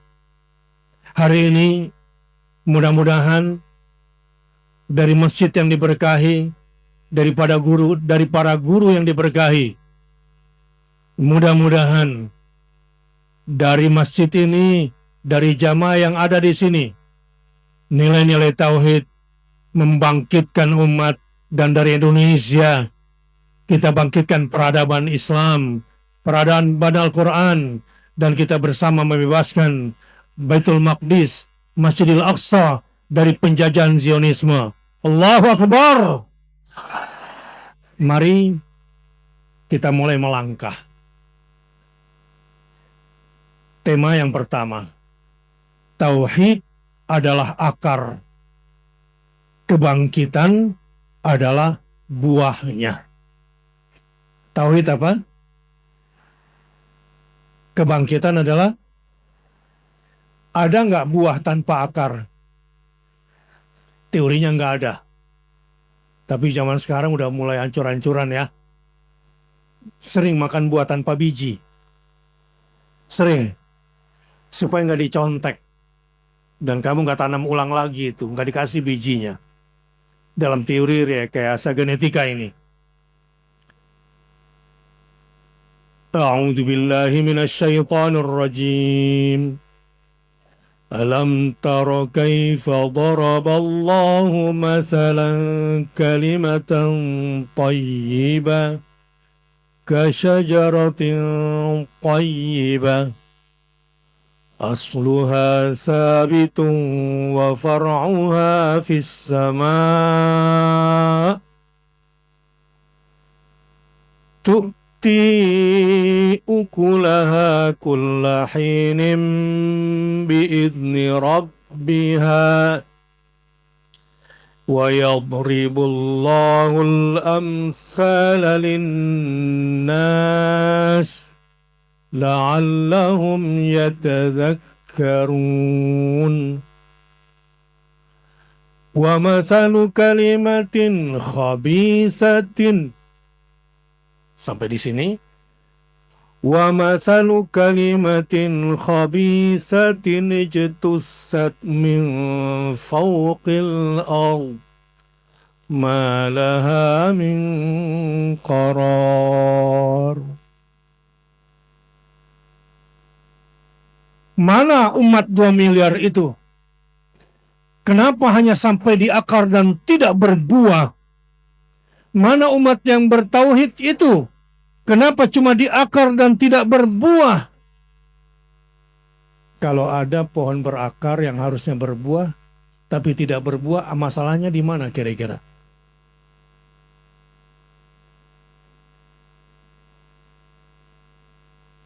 Di mana masalahnya kira-kira? Biarlah ahli tanaman yang menjawabnya. Tapi buat kita di sini perumpamaannya sangat kuat. Tidakkah engkau memperhatikan bagaimana Allah membuat perumpamaan kalimat yang baik seperti pohon yang baik? Jadi kalau ingin menggambarkan umat 2 miliar ini dari kacamata tauhid, kenapa lemah? Kenapa tidak diperhitungkan?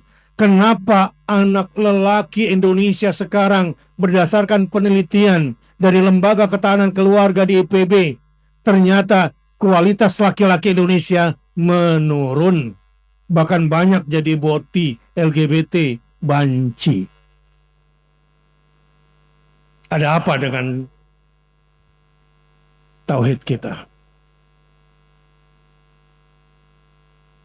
Ini fakta.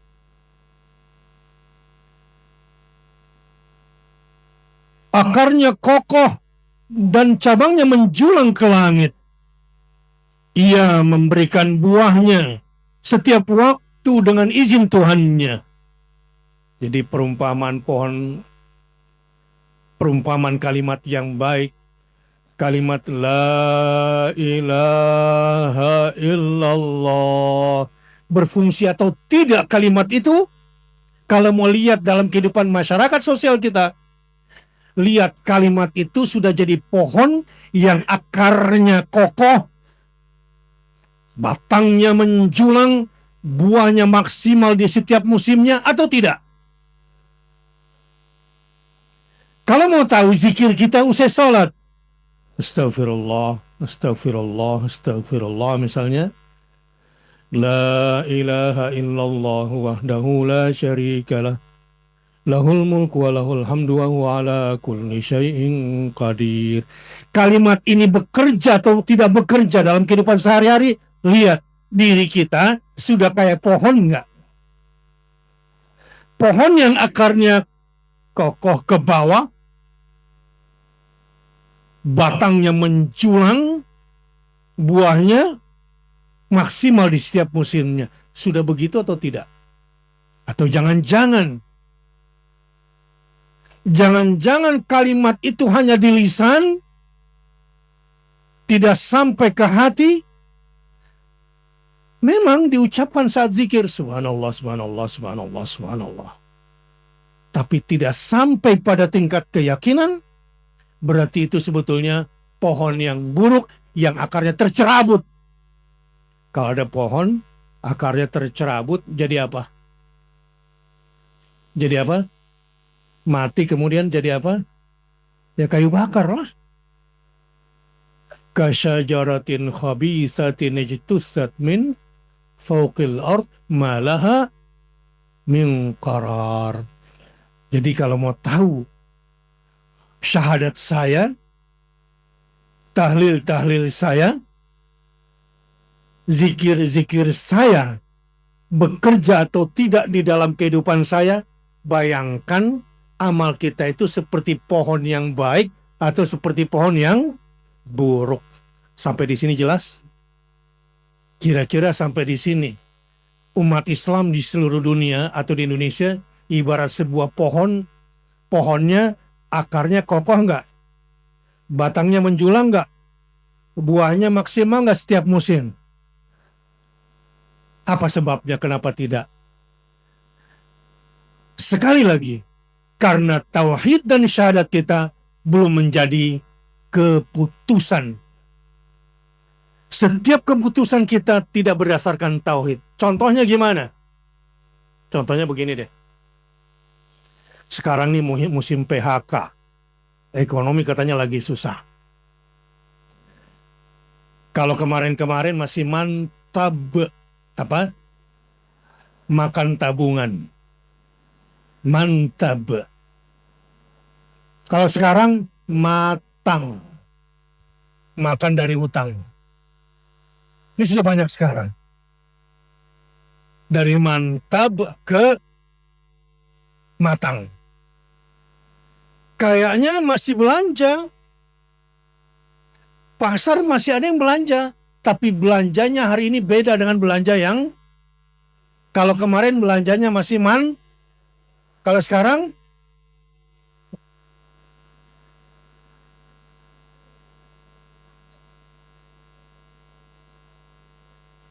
ini dikit lagi kalau setelah matang apa? Terlilit hutang.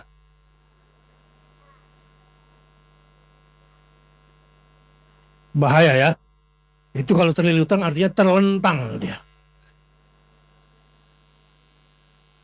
Ada apa?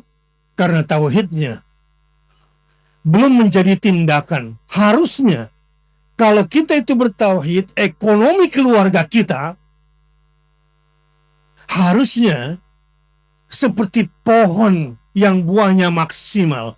Harusnya keluarga kita meskipun tidak banyak penghasilannya, tetapi memberikan manfaat kepada orang miskin, memberikan dampak yang besar kepada lingkungan. Ada saudaranya misalnya di NTT yang sedang apa di NTT? Gempa. Mereka nggak pernah menduga kalau akhirnya malam ini harus tinggal di tenda. Salah satu tim kami yang berada di lapangan kemarin di Reo persisnya, di Manggarai, itu meninggal dunia. Tim relawan kami. Semoga Allah catat dia sebagai syahid. Sedang membantu saudara-saudaranya yang di sana. Masjid yang roboh, yang saya perintahkan bikin masjid darurat supaya orang-orang bisa sholat Jumat di sana. Alhamdulillah kemarin Mas Wapres sholatnya di situ. Di masjid darurat itu. Sholat Jumatnya.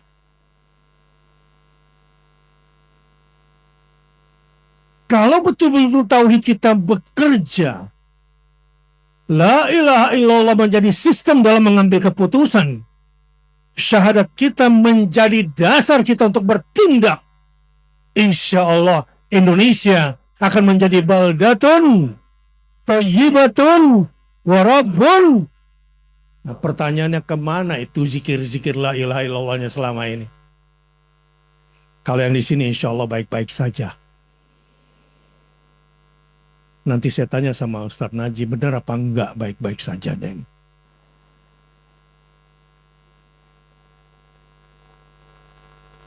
Sedikit tambahkan ilmu. Menurut analisis mayoritas mufassir, di antaranya At-Tabari, Ibnu Katsir, Al-Qurtubi, dan diperkuat oleh Al-Alusi dan Ibnu Ashur dalam At-Tahrir wa Tanwir, menetapkan bahwa kalimat thayyibah di dalam ayat ini adalah kalimat tauhid yang kita baca setiap hari. Habis subuh berapa kali la ilaha illallahnya? Harusnya 10 kali. Habis maghrib berapa kali? 10 kali normalnya harusnya. Di luar itu nggak apa-apa lah 3 kali. Kadang kita memang perlu mengokohkan kembali kalimat itu di dalam jiwa kita. Saran saya, siapa sekarang yang ekonominya lagi susah? Nggak usah angkat tangan. Jangan pula angkat kaki dari sini. Karena saya mau kasih ilmunya. Siapapun yang sedang susah ekonominya, yang lagi terlilit hutang, panggil nama Allah. Ya Allah. Panggil nama Allah. Nggak usah terlalu tinggi dulu zikirnya. Ustadz, apa zikirnya Ustadz? Nggak usah tinggi-tinggi dulu. Langsung baca zikir Nabi Yunus, bagus. La ilaha illa anta subhanaka inni kuntu minal zalimin. Itu kalau saya baca zikir itu dalam keadaan baik-baik saja. Kalau Anda baca zikir itu lagi susah atau lagi baik-baik saja? Hah? Lagi baik-baik saja atau lagi susah? Lagi susah baru baca itu ya? Ya salah sendiri. Kan saya mau cerita nih. Kalau saya lagi baik-baik saja, kemudian membaca zikir itu sebanyak-banyaknya, tiba-tiba ada kegelapan berlapis-lapis dari cara berpikir saya. Ada kegelapan berlapis-lapis dari keyakinan saya yang selama ini gelap, tiba-tiba kayak terbuka gitu. Ada keberanian mengambil keputusan. Ada keberanian untuk bersandar hanya kepada Allah walau uangnya nggak ada. Ada senyum, ada bahagia untuk mengambil tugas dan amanah itu karena Allah walaupun tidak kelihatan. Itu kalau sudah baca zikir itu la ilaha illa anta subhanaka inni kuntu minadh zalimin. Kalau kisah Nabi Yunus ibn Matta, orang Nainawa ini kan tiba-tiba akibat kesalahannya sendiri gara-gara baca zikir itu, konon dalam kisah Israiliyat katanya itu zikirnya makhluk-makhluk yang berada di dalam kegelapan. Kan serangga-serangga itu sebetulnya nggak punya penglihatan walaupun punya mata, nggak punya pendengaran walaupun punya telinga. Karena mereka di dalam kontur-kontur tanah itu sebetulnya nggak perlu mata, nggak perlu telinga. Dan konon zikirnya makhluk-makhluk itu di dalam kegelapan itu bacanya apa? La ilaha illa anta subhanaka inni kuntu minadh zalimin. Waktu saya bilang lagi baik-baik saja, sebetulnya ternyata saya sedang tidak baik-baik saja. Sebetulnya itu terbukti setelah saya coba dalami zikir itu, ternyata saya sedang tidak baik-baik saja. Setelah saya menguji diri saya dengan kalimat ini, ternyata saya sedang tidak dalam baik-baik saja. Dan ternyata banyak keputusan-keputusan saya tidak putuskan berdasarkan kalimat ini. Contoh, Bapak Ibu sekalian, anak-anak kita ini di rumah yang kita didik dan kita besarkan, Kita didik untuk kita serahkan kepada Allah atau kita didik untuk kita serahkan kepada dunia? Sejujurnya, bohong. Serahkan kepada Allah benar? Hah? Benar. Sejujurnya, mayoritas pendidikan yang kau berikan anakmu untuk kau serahkan ke dunia atau kau serahkan kepada Allah? Jujur. Hari ini kita rubah. Jadi siapapun yang sedang punya masalah dengan ekonominya, katakanlah hari ini, atau ada masalah dengan rumah tangganya, siapa yang sudah mulai hilang romantisme cintanya karena usianya sudah tua dan perkawinannya sudah tua? Ada yang sudah kehilangan. Harusnya kan semakin tua semakin sayang-sayangan. Harusnya harus sering pegang-pegangan, takut jatuh kan gitu ya. Kenapa jadi saling balik-balikan badan? Saling punggung-punggungan.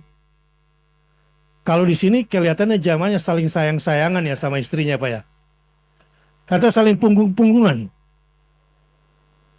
Ibu-ibu di sini sama suami-suaminya udah tua, udah pensiun tuh, banyakan sayang-sangayangannya atau banyakan ngomelnya? Banyakan memuji atau marahnya? La haula wala quwwata illa billah.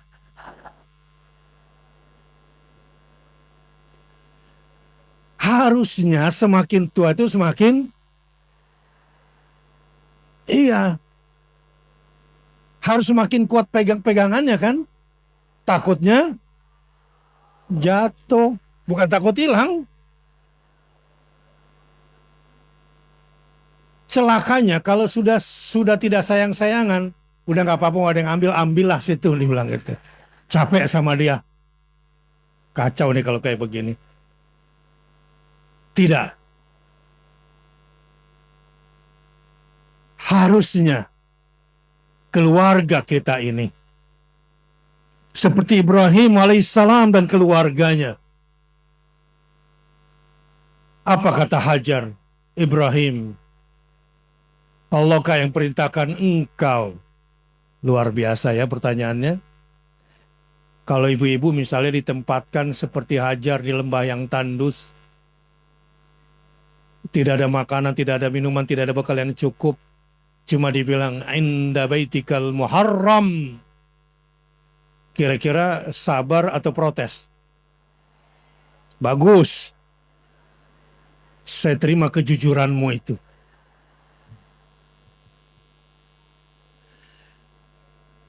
Kadang saya suka bercanda begini, untung ya, andai dulu Ustadz Najih, Nabi Ibrahim tuh ketika tinggalin bininya, ketemu ibu-ibu Indonesia, pasti nggak jadi itu. Kan gosip keponya tingkat tinggi ibu-ibu Indonesia itu. Hei Ibrahim, kamu tuh laki macam apa? Istri sama bayi masih kecil, kamu tinggalin begitu saja. Dikit-dikit Allah, dikit-dikit Allah. Indah baitikal murab, ya memang masjid. Apakah masjid ada panci di situ? Apakah ada beras di situ? Kamu tuh ya laki-laki macam apa?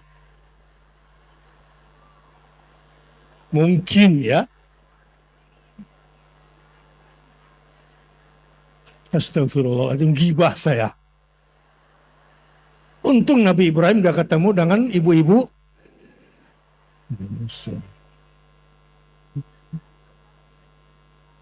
Ya Allah. Katanya ngaji tauhid. Ya. Tapi keputusan dan tindakan hari ini kita mulai ya. Bismillah. Bismillah. Lihat tuh. Air yang tidak pernah berhenti selamanya. Air yang memberi minum kepada semua yang datang berhaji itu. Dari mana mulainya? Air Zam-Zam. Tempat di mana orang bersujud di situ. Kalau sholat itu tegak di rumah. Allahu Akbar. Asluha sabitun. Akarnya kokoh. Ini dimensi keyakinan yang tidak terlihat. Akar kelihatan nggak? Ada sih akar beringin barangkali kelihatan atau apa. Ini yang kita maksud adalah akar yang berada di bawah yang tidak terlihat. Kalau betul tauhid itu tertanam di dalam dada, tidak ada peradaban tanpa akar yang tak terlihat ini. Tidak lama Rasulullah SAW, hanya dalam tempo 40 tahun di zaman Umar bin Khattab, kalimat la ilaha illallah kemudian menyebar ke seluruh dunia, peradaban. Ya, saya kemarin di Gresik mengingat kembali tentang Sunan Giri. Bagaimana peradaban dari Sunan Giri di Gresik, di mana orang-orang belajar datang ke situ. Kepada orang-orang Jawa Timur, bagaimana resolusi jihad. Andai tidak ada resolusi jihad, mungkin Indonesia kembali terjajah pada saat itu. Tapi karena ada akar di Surabaya, ada kalimat yang tertanam begitu kuat, ada tauhid yang ditanamkan di Surabaya, walau itu tidak tertulis di sejarah, sengaja dihilangkan, tapi Indonesia hari ini ada Indonesia karena para pejuang-pejuang Surabaya ada la ilaha illallah di dalam hatinya. Dengan satu teriakan Allahu Akbar, pemuda Surabaya mengusir penjajah. Allahu Akbar. Itu yang dimiliki oleh orang-orang tua kita di Surabaya. Ada tauhid yang tak terlihat. Meski senjatanya Anda tahu, yang dihadapi oleh orang-orang Surabaya pada saat itu adalah negara pemenang Perang Dunia Kedua yang senjatanya jauh melampaui orang-orang Surabaya. Tapi karena kalimat la ilaha illallah, dengan pekikan dari dada yang paling dalam, akar Allahu Akbar, terusir penjajah itu. Allahu Akbar. Anda tahu, apa mungkin orang berjihad kalau dia lapar? Sebelum perang kan harusnya makan dulu di dapur. Wajahidu biamwalikum wa anfusikum. Nggak ada yang namanya perang dalam bentuk fisik kalau belum ada pembiayaan. Di sini, ibu-ibu pada masa itu memberikan perhiasannya untuk perjuangan. Minta tanda terima nggak pada saat itu? Orang-orang kaya di sini berzakat, berinfak, berwakaf, berjihad harta, minta dicatat nggak pada saat itu? Siapa yang ongkosi kemerdekaan Indonesia pada saat itu? Adalah orang-orang yang ada la ilaha illallah di dalam hati orang-orang di Jawa Timur ini. Allahu Akbar. Pertanyaannya sekarang, akar itu masih ada atau tercerabut? Hah? Masih ada insya Allah. Sama-sama. La ilaha illallah. Dari hati yang paling dalam. Wahdahu la syarikalah. Lahul mulku wa lahul hamdu. Wa huwa ala kulli syai'in qadir.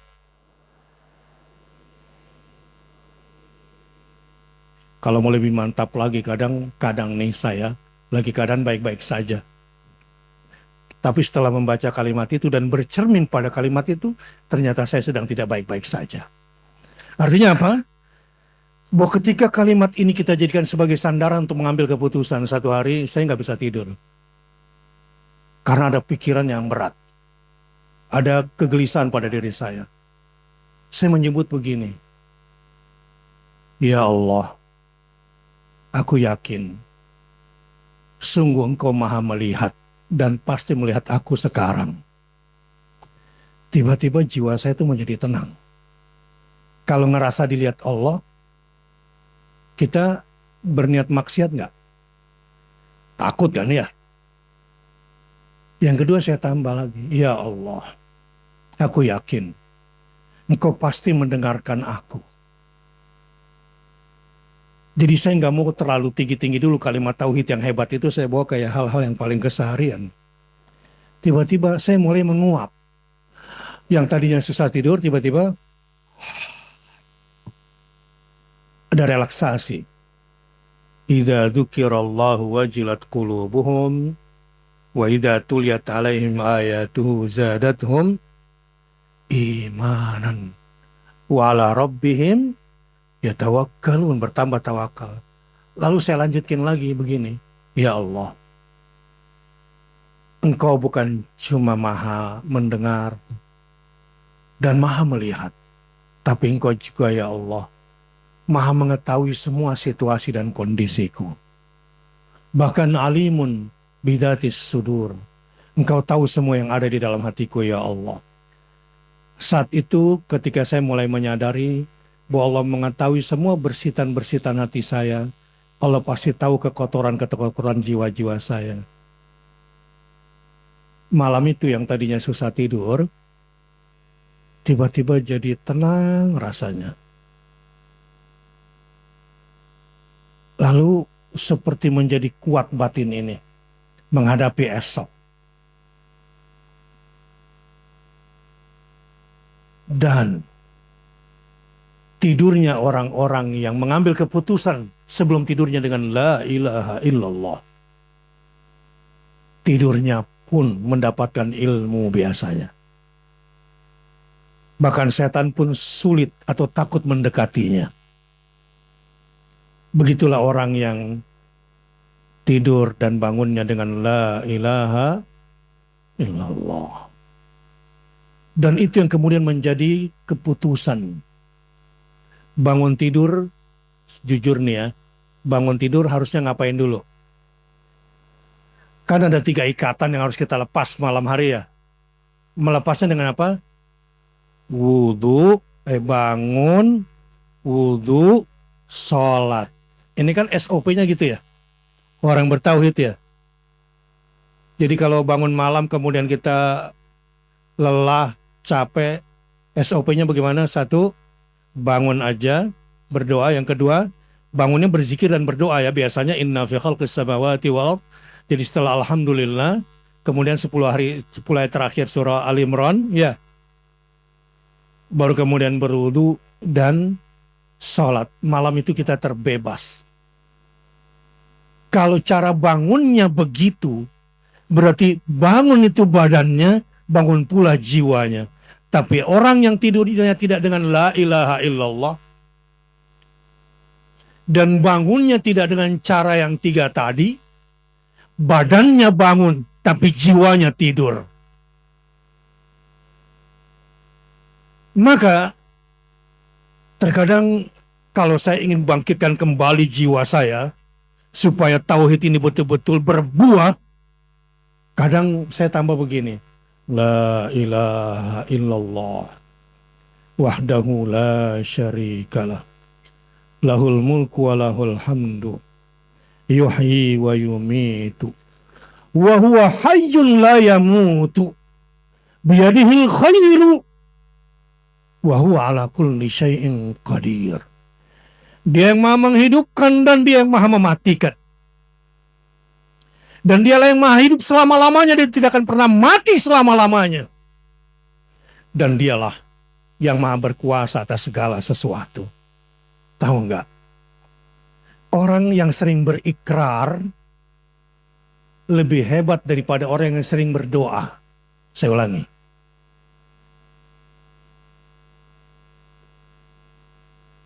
Saya bilang apa tadi?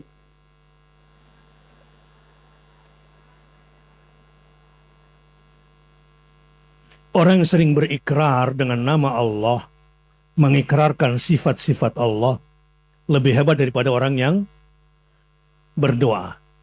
Sekarang gini, jujur ya, kalau kita berdoa, banyakannya yang kita minta kepada Allah itu yang kita suka atau yang Allah suka?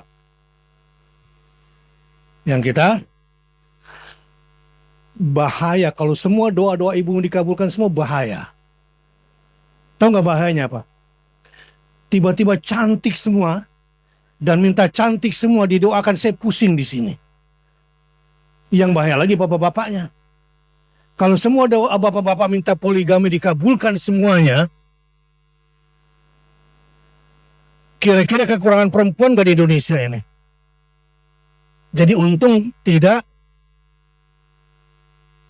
tidak, ya sudahlah, simpan hanya sebagai keinginan saja. Ini lagi curhat ustadznya. Iya, rumusnya begini.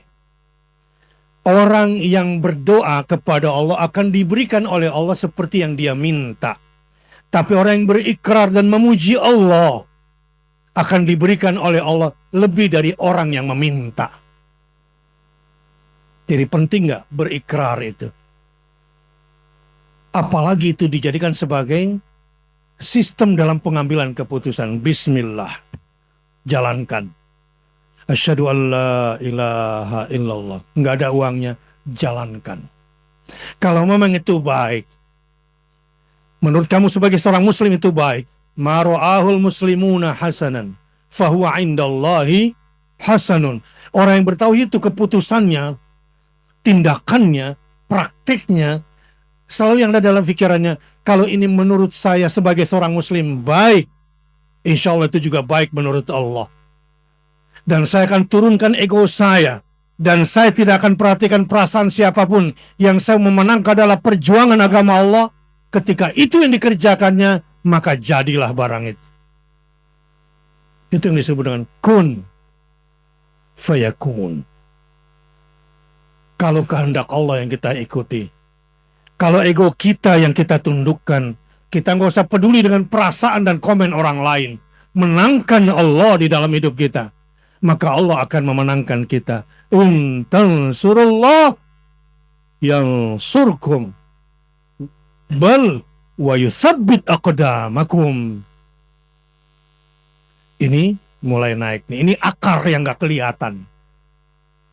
Wa far'uha fis sama. Nah, sekarang lihat.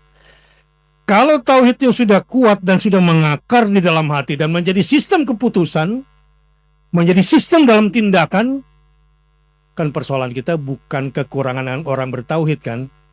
Kita kekurangan orang yang keputusannya berdasarkan, kita nggak kekurangan orang bersyahadat kan. Bahkan yang mu'alaf banyak kan. Kurangnya apa? Orang yang tindakannya bersyahadat. Ciri orangnya akarnya, tauhidnya betul-betul bersyahadat dalam perbuatannya kelihatan. Wa far'uha fis sama. Cabangnya menjulang. Inilah dimensi visi dan ambisi. Tauhid yang benar melahirkan cita-cita yang tinggi, bukan mental kerdil dan minder. Jadi saya datang ke Surabaya untuk menyerap kembali energi tauhidnya orang Surabaya. Cuma pura-puranya disuruh ceramah di sini. Pura-puranya aja disuruh. Padahal saya datang ke sini untuk mengambil berkahnya tanah Surabaya dan berkahnya Masjid Al-Falah dan berkahnya para guru di sini. Insya Allah pulang dari Surabaya, semua kekecewaan saya yang selama ini terpendam saya akan lakukan, saya kerjakan. Dari sini semangat itu saya ambil. Semoga Islam dan umat Islam di Indonesia ini seperti pohon yang sudah benar akarnya dan menjulang cabangnya. Mudah-mudahan kamera-kamera ini yang merekam saya pada hari ini, malaikat-malaikat Allah yang menjadi saksi, mudah-mudahan menguatkan kembali akar-akar tauhid di dalam tubuh umat Islam di Indonesia. Dan mudah-mudahan ibu-ibu yang ada di sini, anak-anaknya dibentuk dan diserahkan anaknya kepada Allah. Dan mudah-mudahan istri-istri di sini menyuruh suaminya dan serahkan suaminya kepada Allah. Dan mudah-mudahan para ayah di sini adalah ayah-ayah yang membentuk Ismail yang menyerahkan anaknya kepada Allah dan tidak akan menunda untuk agama Allah dan tidak akan memberikan yang sisa untuk Islam. Sudah terlalu lama Islam tidur di Indonesia ini. Betul? Sudah terlalu lama Islam dipinggirkan di Indonesia ini. Betul? Saatnya kita bangkit. Allahu Akbar. Tapi kalau cuma ngasih Allahu Akbar, nggak ada infak fisabilillah, nggak ada jihad fisabilillah. Jadi nggak ada lah. Ibrahim alaihissalam, apakah cuma sekedar bertauhid? Tidak sembelih anaknya. Apakah Ibrahim alaihissalam cuma omong doang? Tidak ada materi yang diberikan. Semua pakai tindakan dan terukur semuanya. Ini wa far'uha fis sama. Jadi bukan mental kerdil. Nah sekarang tu'ti ukulaha kullahinin bi'idni rabbiha. Jamaah rahimakumullah. Kita sedang membahas surah Ibrahim ayat 24 sampai 26. Yang selama ini sudah masyhur kita dengar, tapi hari ini saya ingin dia mengejawanta dalam bentuk praktek. Ini yang terakhir penutup ceramah saya. Ya, yang belum sarapan jangan khawatir. Habis ini makan yang banyak. Senyum dulu. Saya tahu udah capek semuanya. Ya. Saya tahu udah bosan semuanya. Yang benar. Tu'ti ukulaha kullahinin. Buah yang keluar setiap musimnya. Ini dimensi produktivitas. Kalau betul umat Islam ini melaksanakan tauhid akarnya hebat, pasti produktivitasnya tinggi. Bohong. Kamu telah melaksanakan tauhid.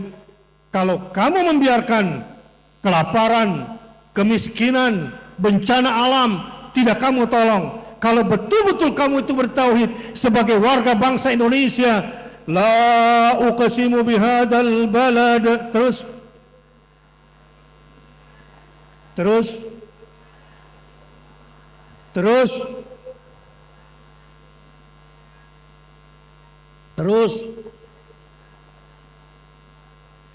yaqulu ahlaktu malal mubada ayahsabu an lam yarahu ahad alam naj'al lahu aynayn wa lisanan wa shafatain wa hadainahu najdain falaqtahamal aqabah wa ma adraka mal aqabah fakku raqabah أو إطعام في يوم ذي مسغبة يتيما ذا أو مسكينا ذا متربة ثم كان من الذين آمنوا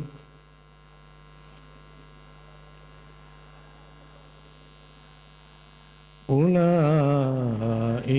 ashabul maimanah. Sampai di sini Buya Hamka dalam tafsir Al-Azhar, baca deh. Buya Hamka kayaknya pura-puranya nulis tafsir menurut saya. Padahal Buya Hamka mewariskan kepada umat Islam Indonesia bagaimana ashabul maimanah dibentuk karakternya dari situ.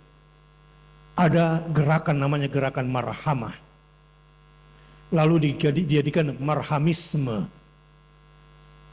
Coba buka tafsir Al-Azhar nanti ya. Buya Hamka menulis dan itu mewariskan sebetulnya sebuah gerakan namanya apa? Marhamisme. Bagaimana seharusnya hidup berbangsa yang bertauhid itu? Bernegara yang bertauhid itu? Minimal saya ingin ambil dalam konteks hari ini.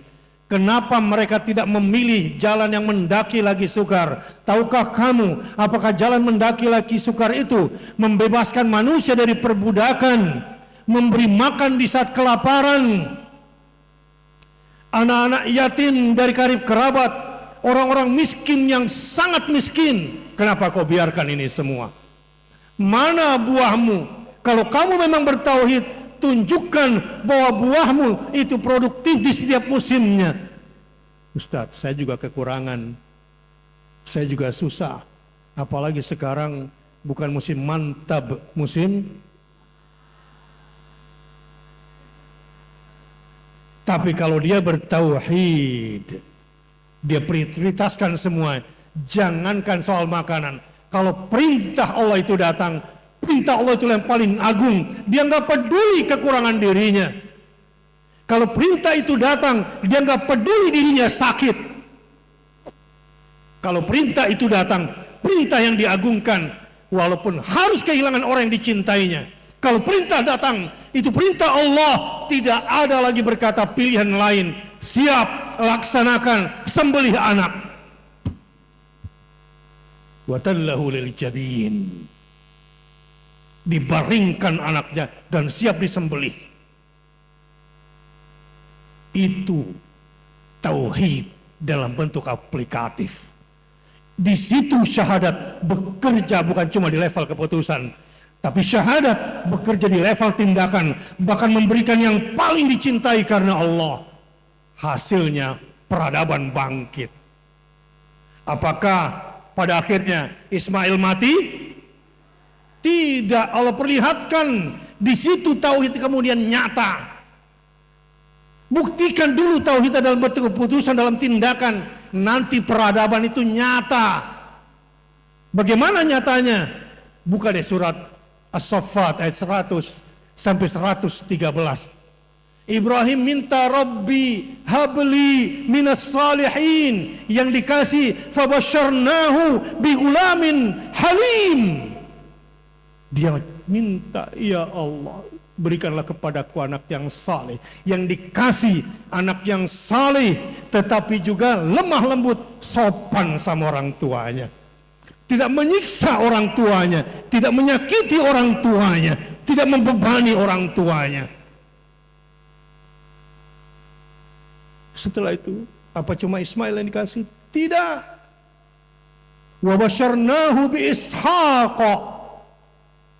Allah kasih lagi. Ishaknya belum lahir, Allah janjikan buat kamu Ishak. Dikasih nama Ishak, Ishaknya belum lahir. Itu kalau orang bertauhid dikasih generasinya seperti itu. Sifat Ishak dijelaskan nabiyan minas salihin. Anakmu nanti yang akan lahir karena kamu lulus menegakkan tauhid, relain kamu kehilangan Ismail yang kau cintai, kuberi kamu Ishak. Namanya Ishak dan dia seorang nabi, nabinya orang saleh. Nanti setelah Ishak ada lagi Yakub, nabi, orang yang saleh. Itu peradaban. Allahu Akbar. Wassalamualaikum warahmatullahi wabarakatuh.